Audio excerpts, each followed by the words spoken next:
Welcome to another Nerdporial review of Star Trek Strange New Worlds. This week I'm going to be covering episode 4, Memento Mori, which was last week's episode. And this week's episode 5, titled Spock Amok. Oh, it clearly doesn't sound like a TOS episode that we all know of. Well, well, I'll just say there was a nice, juicy memorabilia in that one.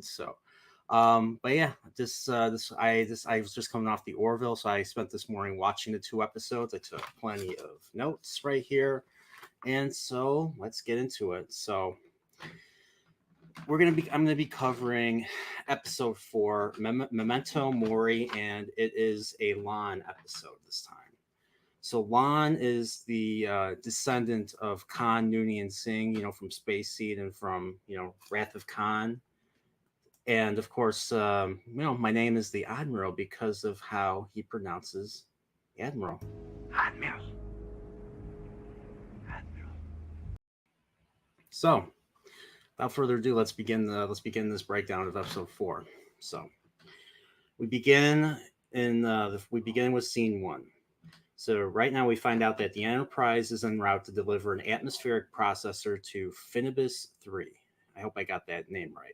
So atmospheric processor makes me think of aliens, perhaps. The atmospheric processing plant that allows to breathe on a planet to terraform. So we get that, and we find out from this is Lon's personal log. We learn that they're dealing with something called Starfleet Remembrance Day, where they remember those who have sacrificed for being in the service. So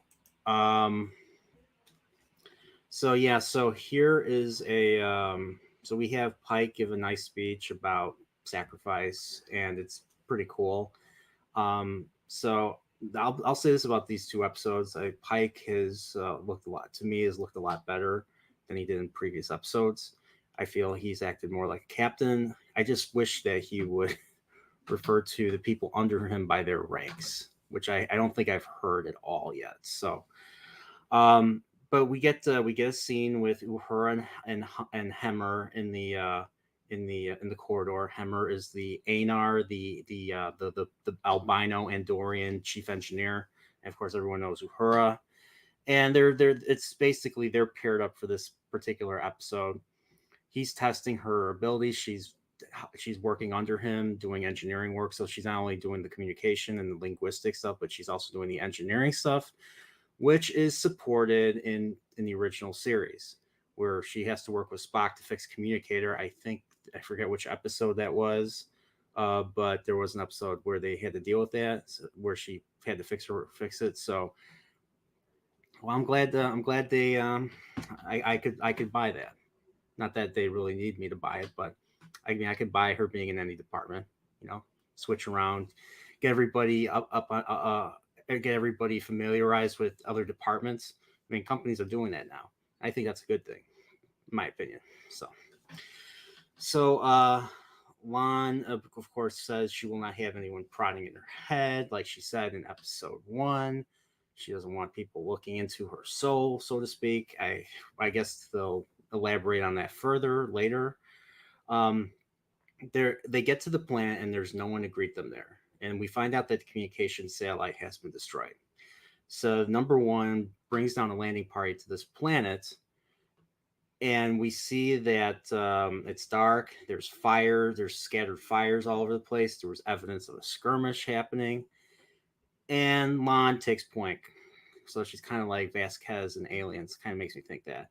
And we find out it is a mass. We find out that there was a massacre. There's blood. There's no bodies, but there's blood. So, meanwhile, on board the Enterprise, there's an unidentified ship approaching, and then it's a colony ship, a cargo ship.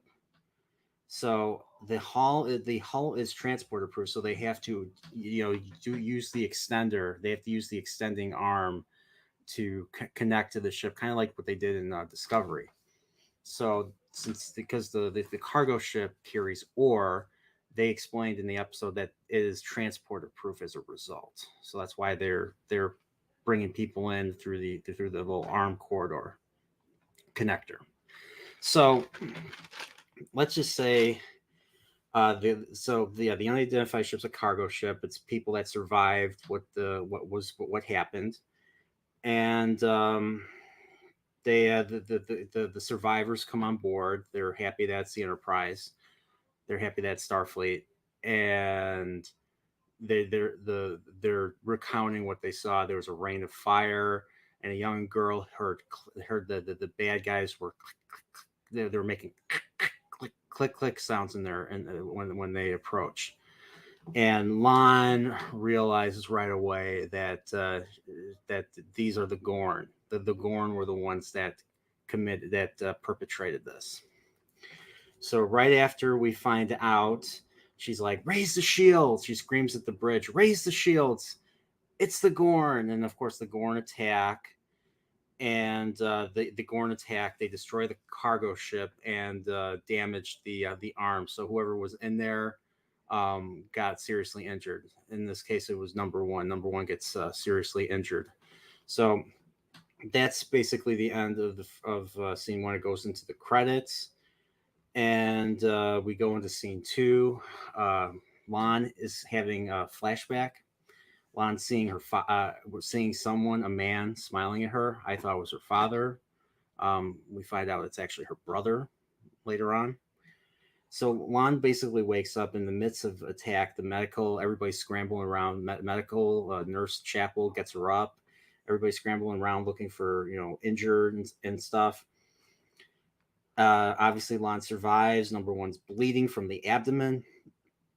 And of course, engineering is also scrambling to get warp online. Lon basically tells Pike to order a retreat, stating that it's the Gorn and they're relentless in their pursuit and their hunt. So they're hunters, kind of like the Hirogen and Voyager. Same idea, even though that was never really backed up in the original series. The Gorn were simply unknown. They were simply the only reason why the Gorn did what they did in Arena TOS was because they thought they were being invaded.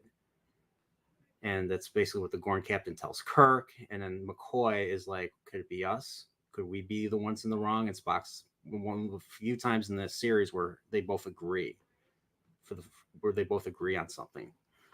Spock's like, yeah, it could be. We know very little about that part of the galaxy. So, but we'll get back to talking about Arena. So it's Gorn, and the Gorn are basically relentless, and they hunt other beings for sport and for I forget what else they do. They hunt for they want to harvest humans, I guess. I don't know. So they decide to. So there's ships. There's ships attacking. They're damaged. Oh yeah, the reason why they're damaged is because since the arm extension is up, they can't raise the shields. That was the show's explanation for that. I mean, I have not watched any. It's been a while since I've watched Discovery. I don't know how that works. I don't know how. I mean, I'm hoping there's a consistency with New Trek. I mean, I'm not as you guys all know, I'm not the biggest fan of the newer Star Trek shows. So I'm trying to understand what's going on when I'm watching this. So they're right by the planet. So they flee to a brown dwarf. It's basically a gas giant. Looks just like Jupiter. Has the eye and everything. And this gas giant is orbiting around a black hole. It's orbiting around a black hole. So they decide to hide in the gas giant. And if they go, the further they go into the gas giant, the further they go towards the center, the higher the pressure, the higher the chance that the Enterprise will get destroyed. But they go and they hide in the gas giant, full of toxic. It's a very big toxic cloud that can ruin the ship. And yeah, so it's a volatile gas cloud. So. And he literally asks. There's a point in this episode where I was like, I was shaking my head. He literally asks Lon, "Does she concur?" And for a second I was like, if I'm wrong, I'm wrong. But for a second I thought it seemed like he was asking for her permission. I'm like, Pike, you're the captain. You get the final say, no matter what anybody feels. I mean, and what I'm saying is backed up in TNG, especially the episode. Gambit Part 2 with Data and Worf. So I'm just saying, I could be wrong on that. I'd have to look into that further. But we find out the engineering is wrecked. Uhura was down. She gets up, and then Hemmer's down too. But only this time, his hand is crushed. His hand is crushed under some massive equipment. So, yeah. So Sadikar is. Oh, what's up, Sadikar? He says, "Hey, mate. The gender episode. This show keeps getting worse and worse. So much for Strange New Worlds. A lot of people like Strange New Worlds, and I'll be honest. This show, I haven't. I feel that the show's step up from Picard easily. Discovery, yeah, probably too. I haven't watched Discovery in a while, so I don't know. Um, but the writing is still the writing is still subpar in my opinion. But they're really trying to make it like Trek, like Star Trek. I mean, they're taking a lot of I think they're taking a lot of keynotes from the Orville too. I mean, they already did as early as season 2 of Discovery, so a lot of fans prefer the Orville. And after watching last night's episode of the Orville's still the better show. Between this Orville's still the better Star Trek show, even though it's not a Star Trek show. It doesn't have to adhere to anything Star Trek does, but it still does anyways. So let's keep going. Sadikar, welcome, by the way. So, um, so the door is blocked. There's like pallets blocking the door. I laughed when I saw that because I work in manufacturing. You see those pallets that they use the pallet jacks to move stuff. Like they literally use like those wooden pallets to block the engineering door, whatever. I thought that was I thought that was pretty funny. But yeah, so basically Hemmer and Uhura are stuck in. I thought it was engineering, but maybe it's the bay. It's one of the cargo bays, and so Hemmer's the chief engineer, and his hand gets crushed under equipment, so that renders him unable to do the work. So I'm sure I guess what's coming next. So him and Uhura are going to have to work together later in the episode to accomplish something. We'll see what that is. So back to this. So medical systems are also down too. So there's and of course number one is bleeding. She's bleeding pretty badly, and she needs surgery stat like right away. Like she looks bad. She's got like puncture. She's like got three or four different punctures in her abdomen. And Dr. Mabanga drops a member berry on Chapel. He asks her, aren't you the one that's interested in archaeology? You're interested in archaeological medicine, right? Remember archaeological medicine? Remember the episode where Christine Chapel looks for her long lost love, Dr. Roger Corby, who is the pasteur. At least if I remember correctly, he's the pasteur in archaeological medicine or something like that. I forget exactly how they put it in the episode, TOS episode, what are little girls made of?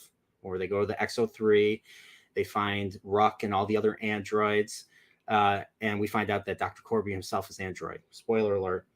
And they all kill each other. They all kill each other off, and that's how the episode ends. It was a good it was a pretty good episode. I love season 1 of TOS though.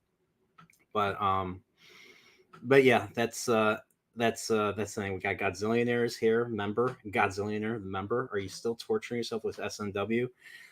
Yeah, I'm pulling a Red Letter Media 2 episodes. I did not want to do it last week. I didn't feel like it.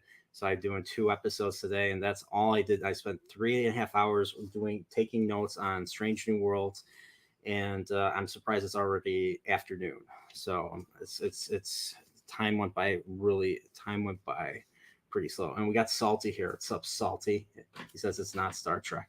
Well, the way the last episode just ended, episode 5, I felt like I was watching a CW show or back in the day, a WB show. It ended with a song. It ended with them playing a jazz. It ended up with playing a song about love, and I was just like, I cringed when I heard it. I'm like, that's not how a Star Trek episode ends. The Orville does it better. The Orville does it. The Orville makes it more like makes it more like the classic Trek. The stuff that they put into these new shows just don't belong. They're making it. It's hard. It's hard to distinguish this show from other typical shows. So go watch Bathwater Evaporate. That's more Star Trek. Ew, CW Star Trek. Yeah, that's what it is basically. So going back to archaeological medicine, Mabanga asks Chapel if she can sew because they're gonna go do surgery and sewing. Are you good at sewing? Yeah. So the weapons are gone, and the weapons and shields are gone at this point from the damage from the Gorn, and there's only one photon torpedo. So there's no shields, and of course, once again, Lieutenant Ortega's the one with the clip sides, the one that always talks. She doesn't talk back, but she always back talks. She always makes comments at bad moments, and she's just I once again I'm just annoyed with her quips. She is annoying. She's not unlikable like Lon is, but she is just annoying, in my opinion. So we go to Lon, and she basically says the Gorn are evil. They're hunters. No one lives long enough to talk about it. And Pike basically is like, you gotta tone it down a little bit. And he tells her to inspire some hope because she's third in command. She's the second officer. She's head of security. She's second officer after number one, or Una, or whatever they call her. And she's like, I will not lie to the crew. And I was thinking back once again to the episode of Enemy Within, TOS, where Spock tells Kirk that he cannot be anything less than perfect. And I think the senior officers have to kind of present themselves that way, compose themselves that way with the rest of the younger members of the crew, the junior officers. So he also says, if you have any additional information, please share it with us. And she's like, I don't know. So Hemmer can't use his hand, so him and Uhura need to team up to get systems back online. I said that earlier. Spock found a means of tracking the Gorn, and of course Ortegas keeps interrupting. So Spock used the navigational array to find a way to track the Gorn from where they're at, so that they can keep an eye on them. Whereas the Gorn cannot see them, so it's kind of like Mutara Nebula all over again. They're in close proximity, but they can't tell where the other is. But in this case, the Enterprise, Spock figured out a way to do that. So Pike wants to manually deploy a torpedo on the Gorn, and they do. They deploy it.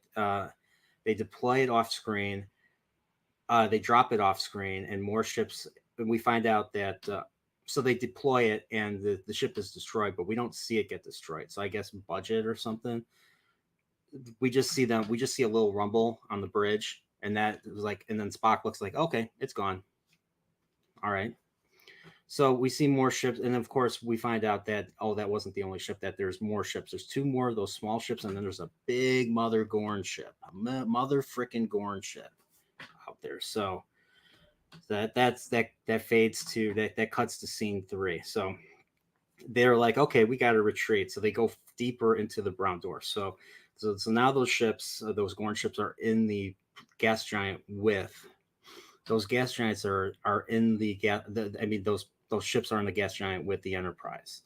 So they have to retreat, and they go further in. The further they go into the brown dwarf, the higher the pressure, and the more likely that things will the structural integrity will start to buckle. And Dr. Mabanga is sewing up number 1. And of course, Hemmer and Uhura is struggling to replace the cooling rods. But Hemmer basically says, Hemmer's like, you have to be, the cooling rods have to be cool to know that they're malfunctioning, because cooling rods are hot because they have to cool the stuff. So whatever. So the lower decks are buckling as a result of them going further into the gas giant. And as a result, Pike decides to seal the bulkheads. So who's down on the lower decks? Well, we got Kyle, who's Asian now. Not that there's anything wrong with it. I assume this is a different Kyle than the Englishman from TOS. Kyle, and of course, there's an uninjured crew person. They literally say crew. They don't say crewman. They say crew person now. Just keep that in mind, because I guess the word crewman is problematic from what I gathered. So the crew they try to evacuate, and of course the crew person throws Kyle behind the door. The door's about to close, Indiana Jones style, or the blast or whatever, throws him behind it. It closes, and right before it closes, we see a point of view of Kyle seeing the other crew person dying, and like there's an explosion, and then the door closes, and that's how it is. So I felt Voyager did it better with the Doctor and the I think it was part 1 of Year of Hell, where he had to close the door on crewmen who were stuck underneath, and he couldn't let them into the Jeffries tubes because of that. It was a way more powerful moment in my opinion. So we'll say that. Um. So yeah. So well, let's see what people are saying. Zeta Carr says, I worked out the whole 3rd episode within 2 minutes. Same with 4th. The amount of member berries was sickly sweet. I'll say. Ew, CW Star Trek. Bathwater evaporate. Yep. New CW Gotham show looks amazing. I'm kidding. She will be captain soon. She has saved the crew 3 times. Tells everyone to do Michael all over again. Very sad. They say query now instead of query. Yeah. So let's keep going. With this. So Pike calls for a full stop, and they decide to go to battle stations and prepare for close quarters combat. And they don't know this, but against a Gorn, no, you don't want to go close quarter unless you plan to run. Unless you have a planetoid to run away on that you could build a weapon for, sure. But taking on a Gorn in close quarters, you're dead. So so one of the Gorn ships implodes because the Gorn ship is not as structurally sound as the Enterprise. So as the Enterprise is staying closer to the center of the gas giant, one of the Gorn ships blows up. So yay! So according to Lon, Pike used their own, how would you say it? Used their own relentlessness against them. And of course, this all had to be told to us instead of like we saw that they did something. We don't know why he did it, but he did it. And then they had to explain that, oh, it was because of this that you did this. I'm just like, shut up about that. Don't, come on, seriously, just stop explaining this type of stuff. Either make it look good or just shut up about it. Seriously. But, I mean, other shows, good shows, don't have to tell you stuff. Just show it. I mean, tell us stuff when it's necessary for context, but seriously, like, you don't have to explain, everybody's motivations and everything. So, so yeah, so, so where we sit, so sick bay. So in the sick bay, number 1 needs plasma, blood, because she's losing blood. They can't, they in order to remove a shrapnel from her abdominal, from an organ in her abdomen. I forget what it was exactly. She basically needs it, but they were sewing. There was 4 people that they needed to do surgery on. Number 1 was one of them. So 2 of them were successful with plasma, but they only have plasma for 1 more person. And the 3rd person that they were going to work on was number 1, but they didn't know that the 4th person needed plasma as well. So the other doctor, the other medic is like, hey, we need plasma. And Chapel's like, oh, we don't have any. And of course, I was like, okay. So number 1 says, well, you're going to take the plasma you're going to give me, and you're going to give it to her. So I was like, oh, okay. That's number 1 is pretty cool. Number 1's taking responsibility for the crew, putting herself before the crew. I can get behind that. I actually like number 1. I like Rebecca Romaine's number 1 for the most part.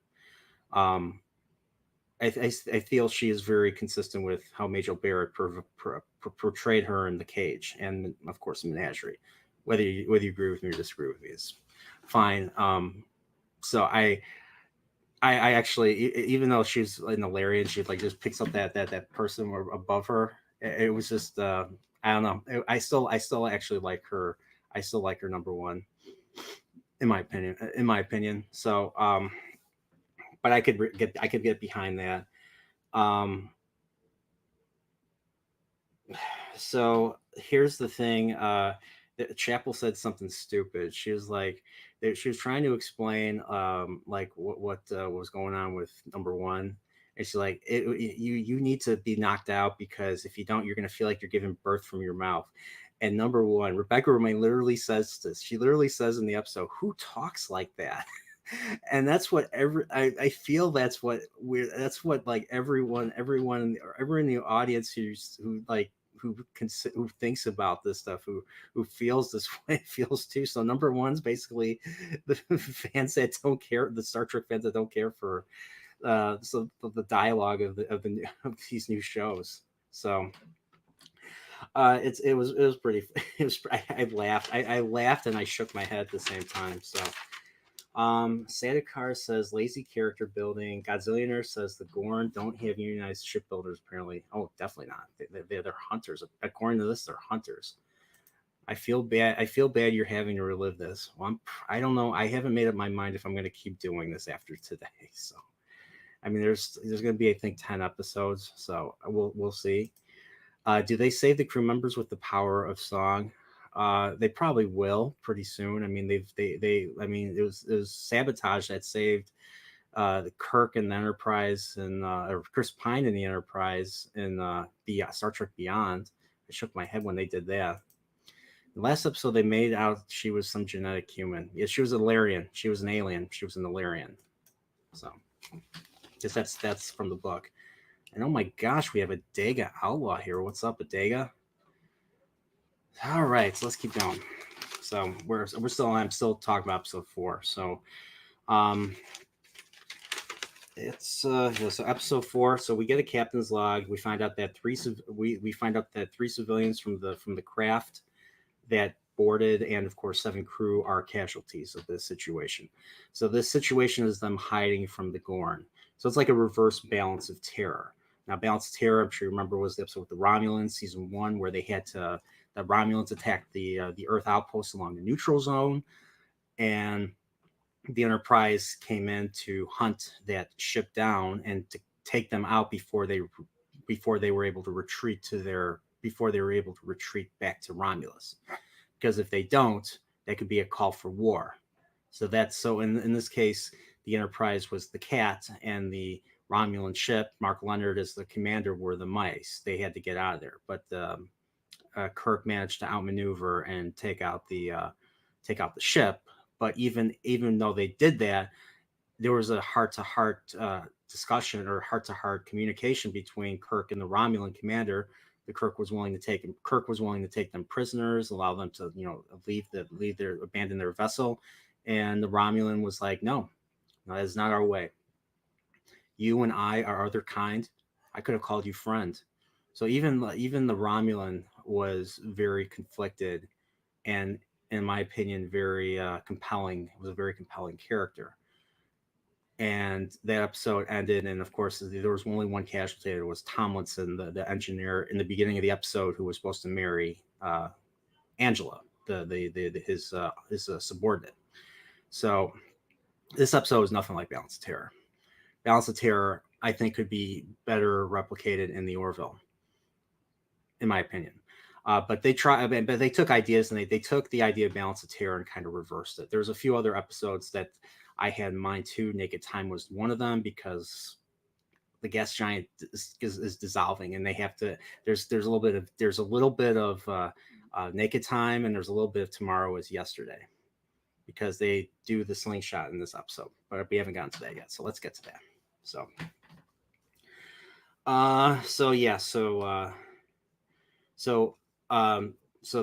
we find out that, and I said the Spock states that the black hole is sucking in the brown dwarf.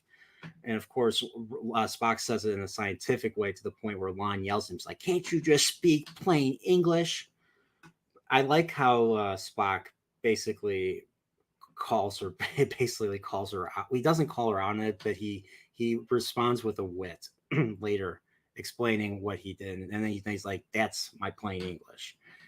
So they have to. So basically, the black hole is sucking in the brown dwarf. So the brown dwarf is in the process of dissolving. So they need to. If they stay inside the brown dwarf, inside the gas giant, then they're going to be sucked into the black hole along with everything else. So they have to figure out how to get out of there. but they can't risk bobbing their heads out of the brown dwarf to see if the Gorn are gone. So they take a shuttle. So Spock and Lon volunteer to take a shuttle, and it's not just any shuttlecraft; it's the Galileo. Remember the Galileo? Remember Barry? So we get to see them in the Galileo, and they basically say, I was like, oh my god, it's the Galileo because TOS, yay! So they're on the Galileo, and there's Gorn ships are scanning each other. There's lights. They don't know what to make of it. Spock thinks they're scanning. Lon says no, they're not scanning. It's something else I just can't recall. So Lon basically recounts the ship, the colony ship she was on. It's called the SS Puget Sound. The SS Puget Sound is the name of the ship, and she doesn't. Once again, she doesn't recall what the lights mean. So what does how do they? So what does Spock? What do you think Spock's going to do to uncover those memories? See if whatever Lon knows. That's right. He's going to mind meld with her. Because remember, Spock mind melded all the time before TOS. Remember, he always mind melded everybody. He mind melded his father, mind melded his mother, mind melded his brother, his sister. Now he has sister, brother, half brother, everybody. Of course, now I'm being an ass. No, he didn't. He never mind melded with any. Well, he never mind melded with a human. This is from TOS Dagger of the Mind. Dagger of the Mind was the episode where they go to the Tantalus colony. Dr. Van Gelder smuggles himself on board. He's an inmate, but he was also the second. He was the assistant to Dr. Adams, who was the head of the penal colony. And Van Gelder tells Kirk, or Van Gelder tries to tell Kirk, he comes off as crazy because, I mean, you have a big guy like Morgan Woodward playing a doctor, and he's just completely bug-eyed the entire time. You'd think he's crazy too. But yeah, Van Gelder keeps saying, "Don't go to the surface. Don't let him stay." They go to the Tantalus colony. He's like, "Dr. Adams will kill," and they can't make sense of it. So what does Spock do? Spock decides to do the mind meld, something that we learn that Vulcans can do to probe into Van Gelder's tortured mind. And he literally said he never done this before. So instead of doing this, holding the face, he's kind of like this. He's just holding the face kind of like this from Van Gelder laying down. That was the original mind meld. And that's the first episode that it did it. How do I know this? Well, I own the tape, and the tape trivia on the back said that was the first time they ever did the mind meld. And Spock himself in this episode said he never performed it on a human before. So a little bit of a violation of continuity there. I mean, if I said this to my friend earlier, if Strange New Worlds and all those shows say they're in a different universe, I think fans would be more forgiving of it. But they won't say that. They won't say that it's in another universe, and that's what fans. I mean, it's. I think that fans are. I mean, people are. I think more fans are gonna get less and less interested because of the inconsistencies, and it just shows that to me, it shows that they don't really care about the inconsistencies. That they just have to put this content out there. Because this is corporate, this is the flagship of the Paramount Plus brand, and because this is the flagship of the Paramount Plus brand, they have to. I mean, it's quantity over quality. They have to deliver. And if they don't, they could lose everything. Whereas the Orville is just a single thing, and it's done by the vision of Seth MacFarlane, and of course, he's getting help from other Star Trek producers and writers and directors, and some other actors. And he has his own vision of what he wants to accomplish. And he wants to recreate, Twilight Zone and Star Trek. He wants to recreate those stories, and he does not let those stories kind of fly past him. Every episode, every script has to be tight. Every episode has to be about something, or it has to have something with the characters. It has to showcase something. Whereas, last episode of the Orville, first episode of this new series, was great because it didn't. It's hard to explain, but it's not something that it's not part of a bigger brand. And as the Star Wars with the Kenobi and all these other shows, I think are suffering from it too. Whether you agree with me or disagree with me, I mean, this is just my opinion. And that's what I think is going on. It's poor. It's basically, in my opinion, it's more poor management and just throwing stuff out there for the sake of it. So all right. So let's get back to the episode. So So Spock performs the mind meld, and we of course we are reliving Lon's past. She's on a Gorn breeding planet as a kid. She has her brother with her and gives her and her brother gives her the means to survive. Like, gives her a book. This book has like code on all the clicks and what the clicks mean that the Gorn do, because they don't have universal translations. There's no way to know what the Gorn are saying. So in that sense, it's pretty terrifying. It's not really until Kirk gets the translator from the Metrons in Arena that he's able to communicate with the Gorn captain. And we never get the Gorn captain's name in that episode, anyways. But yeah, so he gives her the means to survive, and of course, Spock hears. You're gonna love this. So Lon can hear Spock's thoughts as well, and Spock is thinking about Michael Burnham, where she says, "I love you, brother," from season 2 of Discovery, and I was just like, okay.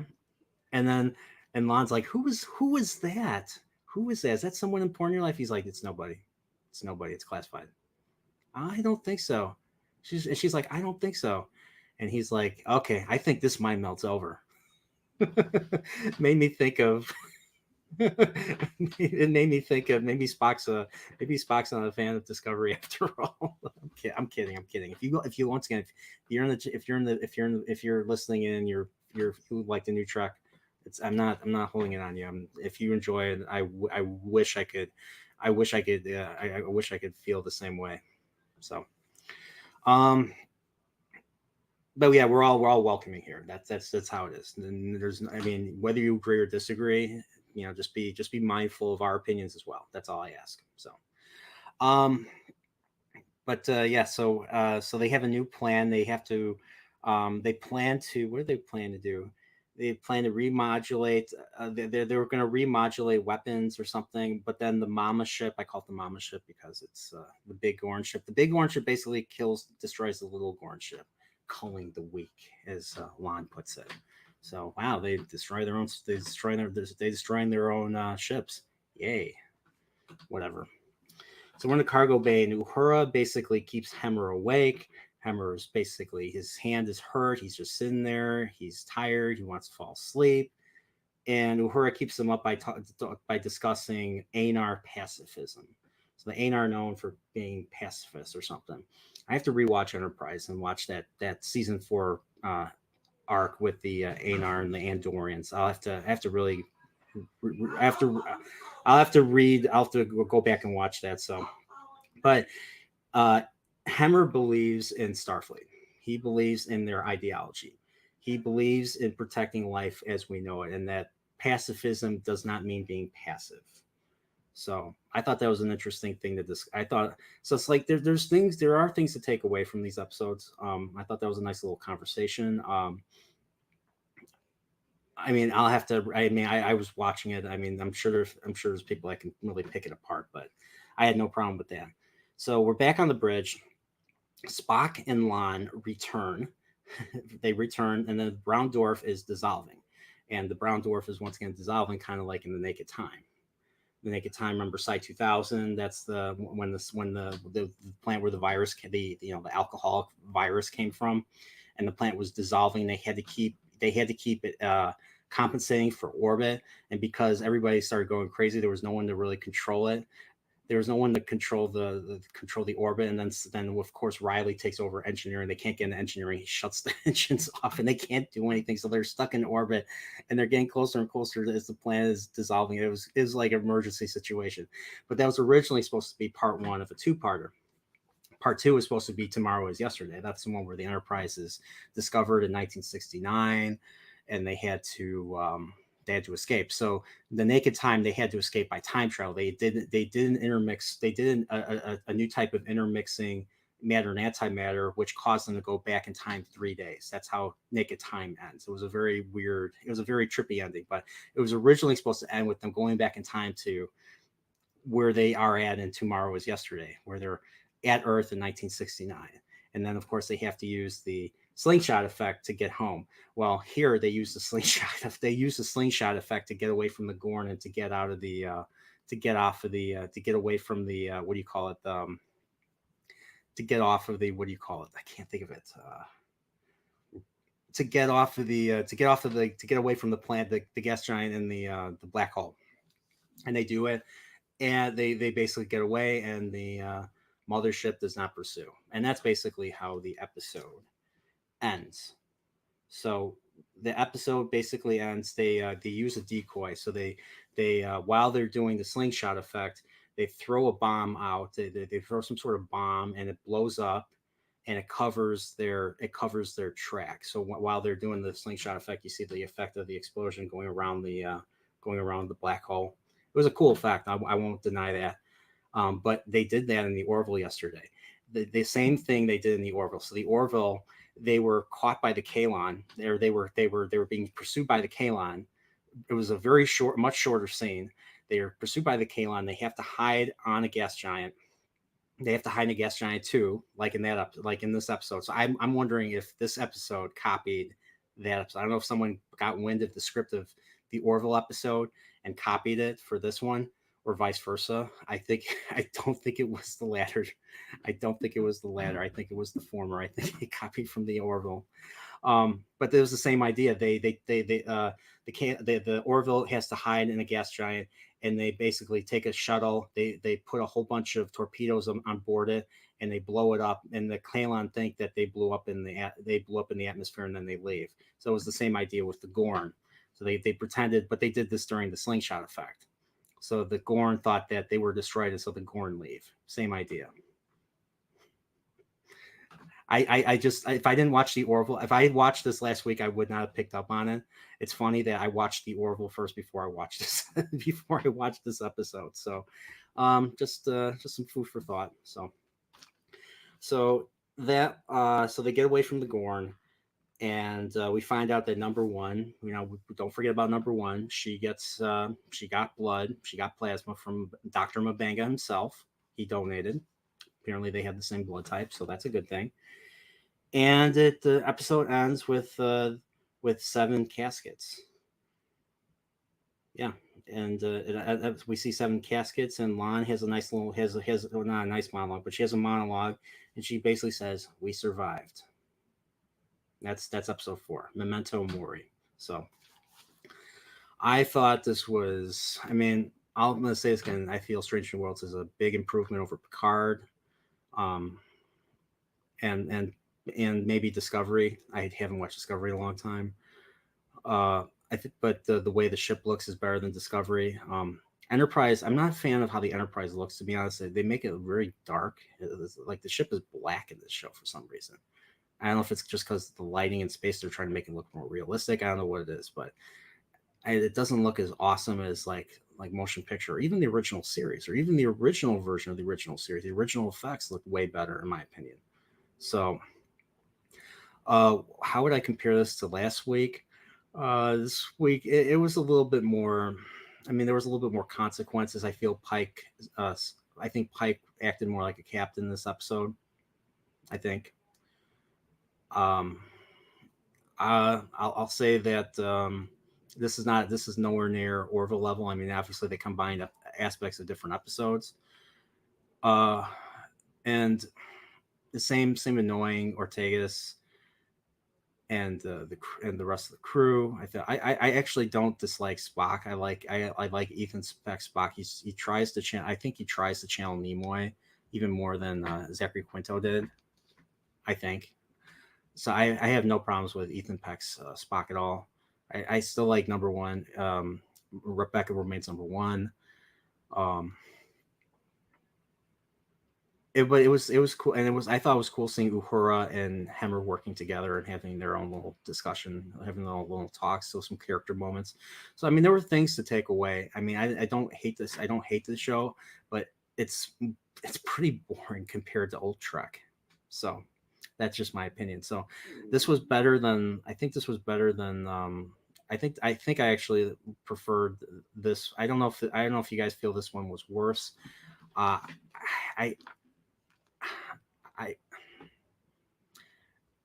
don't know how to compare them, because I know some people think this episode was worse than the last ones. I'm not sure where to rank them. I haven't even tried to rank them yet, so I'll get to that.